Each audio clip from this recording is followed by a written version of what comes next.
Quelques gouttelettes au réveil, 10 heures l'heure de l'apéro, l'appel du vermeil, Bordeaux.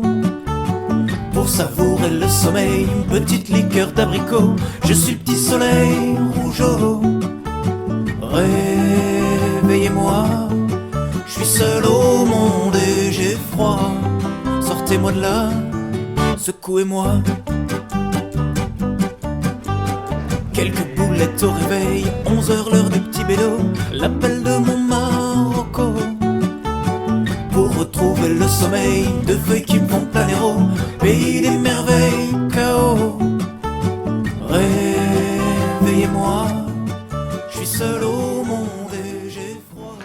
Bueno, yo creo que hay que distinguir, es decir, los regímenes que había en la Unión Soviética, en el bloque del Este, bajo la hegemonía del estalinismo, para mí no eran comunismo, es decir, porque el comunismo es la superación de las desigualdades de clase y de todo tipo de despotismos sociales, de género, políticos, ¿no? Y ahí lo que había era tampoco capitalismo, había un sistema burocrático de Estado, con una burocracia, una casta burocrática que realmente mantenía el monopolio del poder sobre el conjunto de la población. Entonces, bueno, eran sociedades bloqueadas en su evolución histórica y, claro, por eso vimos al final que fueron, en la mayor parte de estos países, los mismos burócratas los que promovieron luego la restauración del capitalismo, la reinserción de esos países en la economía mundial. Claro, en el caso de Cuba habría que hablar más también de una sociedad de transición bloqueada entre lo que era una economía y una sociedad dependiente de Estados Unidos, ¿no? Y el ideal socialista, ¿no? Es decir, también yo creo que ahí hay un régimen burocrático, pero con unos rasgos que se mantienen en un contexto de bloqueo por parte de Estados Unidos, ¿no? Pero evidentemente no es una sociedad comunista, ¿no? Y en Venezuela podríamos decir que hay un proceso revolucionario de cambio antineoliberal, también con rasgos antiimperialistas, pero todavía, como el mismo Chávez reconocía, con un capitalismo autóctono importante, ¿no? Bueno, el problema es ese, que la palabra comunismo para la mayoría de la población en el mundo hoy aparece todavía asociado a lo que era la Unión Soviética, ¿no? Entonces, claro, eso hace que haya perdido sentido pedagógico, a diferencia de cuál era el contenido original del comunismo, que era precisamente la idea de lo común, es decir, de compartir los bienes comunes, ¿no? Entonces yo creo que, bueno, ojalá en el futuro pueda recuperarse la parte buena de esa palabra comunismo, en el sentido de emancipación de la humanidad para socializar los bienes comunes y para crear un estado comuna que tienda a su propia desaparición, ¿no? Y claro, pues con socialismo también pasa algo parecido, es decir, que también ha estado muy identificado con la socialdemocracia, y claro, la socialdemocracia hoy ha demostrado que ha sido una buena gestora del capitalismo durante mucho tiempo y que, bueno, que ahora está en una crisis profunda, ¿no? Entonces, bueno, el problema es nuestro, la gente que seguimos aspirando a una emancipación de la humanidad, de todo tipo de despotismos y también a la reconciliación con el planeta, debido a la destrucción ecológica que está sufriendo durante tanto tiempo, ¿no? Pues es que hay que poner adjetivo. Un comunismo basado en una democracia plena, basado en esa socialización de los bienes comunes, un socialismo que también esté basado en esa democracia radical.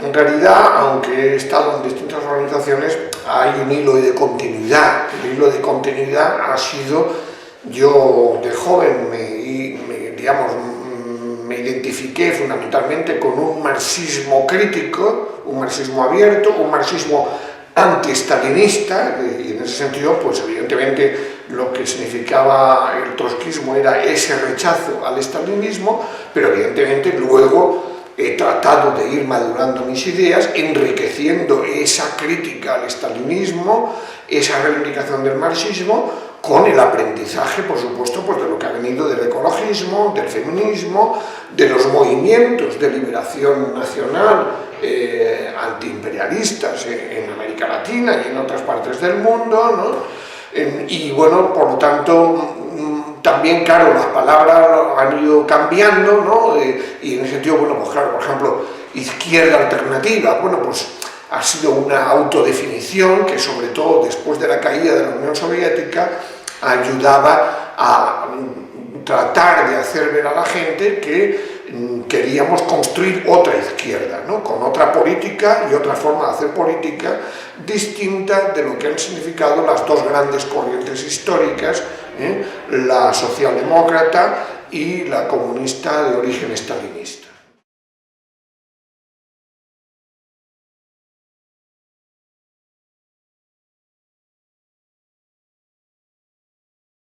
Bueno, pues la evolución ha sido, claro, cuando yo estaba en el Frente de Liberación Popular, en los años 65 o 68, pues claro, era un contexto de revoluciones en el tercer mundo, incluso el nombre tenía que ver con esa atracción de lo que pasaba en Cuba, en Vietnam, en la propia Argelia, ¿no?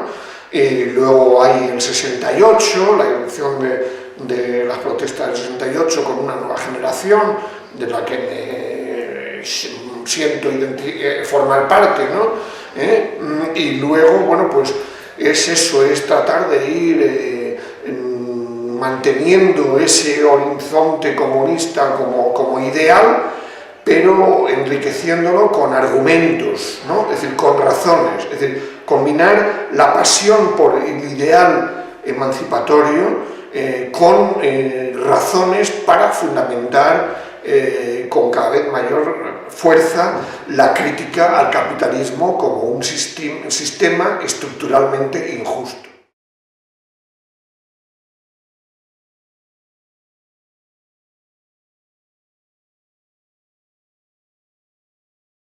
En enero del 69, justamente poco después del estado de excepción que se dio aquí bajo la dictadura franquista y pocos días después de que asesinaran a un compañero mío del Frente de Liberación Popular, Enrique Ruano, ¿no? Y obviamente en París pues fue encontrar un mundo de libertad, y además, claro, después de la irrupción del 68 pues era una efervescencia colectiva la que todavía se vivía, a pesar de que evidentemente el movimiento ya había sido políticamente derrotado, ¿no? Pero no había frustrado por ello las esperanzas de la nueva generación y el malestar que se daba en la sociedad francesa, ¿no? Entonces, claro, ahí, bueno, pues evidentemente pude aprovechar para conectar con esa nueva generación, porque no solo había gente en la universidad donde yo estaba y hice la carrera de sociología, había gente refugiada también de América Latina, de distintos países. Realmente una de las señas de identidad, claro, de la corriente de la que yo formo parte es el internacionalismo, ¿no? Entonces eso ahí fue una seña de identidad que me sirvió para realmente darle un arraigo duradero ya para siempre, ¿no?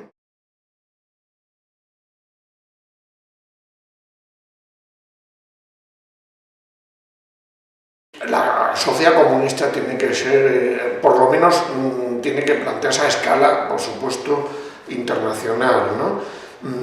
Ahora, evidentemente, no hay que esperar a que se dé en todos los países para empezar, es decir, que de alguna manera la corriente de la que yo vengo ha sido radicalmente crítica de la ilusión de un socialismo en un solo país, porque al final eso servía como argumento para imponer toda una serie de políticas de sacrificio, de austeridad y demás por nuevas burocracias de Estado, ¿no? La revolución en un país tiene que servir para esforzarse al máximo por extenderla a otros países, porque si no, el proceso se va a quedar frustrado, burocratizado, ¿no? Entonces, evidentemente, haría falta que se diera, claro, en países también capaces de responder al bloqueo de países capitalistas que tratarían de frustrar esa experiencia, ¿no? Entonces, bueno, es un proceso largo, ¿no? Es decir, hay que pensar en términos históricos. Lo importante es empezar a construir procesos que lleven a la ruptura con el capitalismo y que inicien una transición, que será larga, hacia una sociedad sin clases, sin opresión de género y sin destrucción de la naturaleza, ¿no?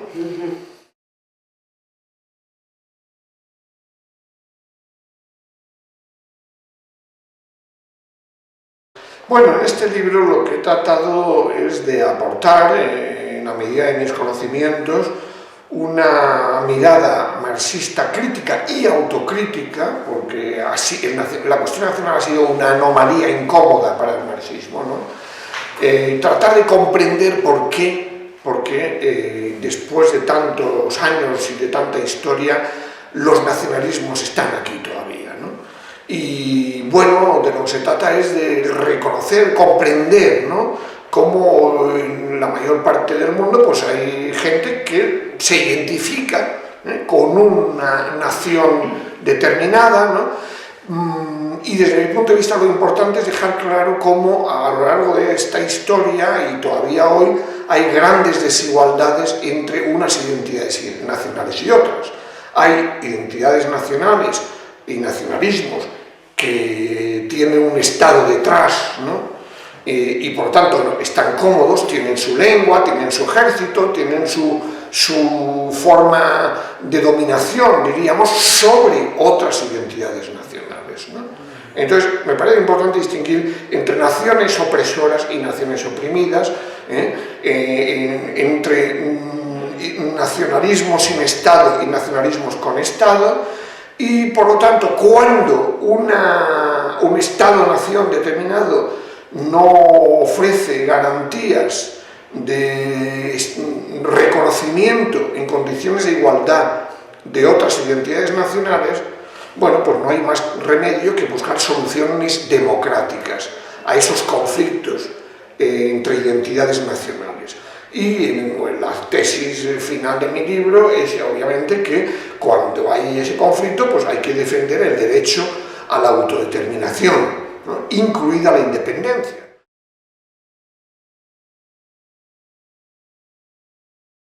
Claro, yo creo que hay alternativas, es decir, que es evidente que el capitalismo, además, desde 2007-2008, sobre todo en Europa, ¿no?, está conociendo una de las crisis más graves de la historia, que además coincide con la que ha provocado con el cambio climático, con el agotamiento de las energías fósiles, ¿no?, con todo tipo de desigualdades estructurales que se están agravando continuamente, ¿no? Yo creo que la percepción que se está dando hoy en muchas sociedades, y también en la nuestra, es que el capitalismo es un sistema estructuralmente injusto, ¿no?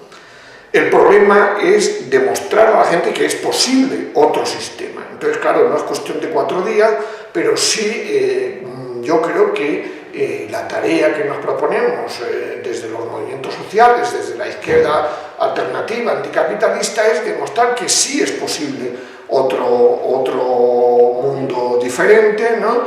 Como también se ha planteado desde el movimiento antiglobalización antes, ¿no?, y ahora desde el 15M y otros movimientos, y claro que es posible otra democracia, porque lo que estamos viendo es que no hay democracia ahora mismo, es decir, son la Troika, ¿no?, es decir, es el Fondo Monetario Internacional, la Comisión Europea, el Banco Central Europeo, el gobierno alemán, quienes deciden por encima incluso de los parlamentos de los distintos estados, ¿no? Entonces, realmente, para conseguir una sociedad más justa, más democrática, más igualitaria, hace falta otro sistema distinto, no es cuestión de 4 días, pero por lo menos yo creo que sí, incluso los de arriba están viendo cómo, en el caso español, por ejemplo, el régimen actual está conociendo un desgaste tremendo, un rechazo a la política creciente.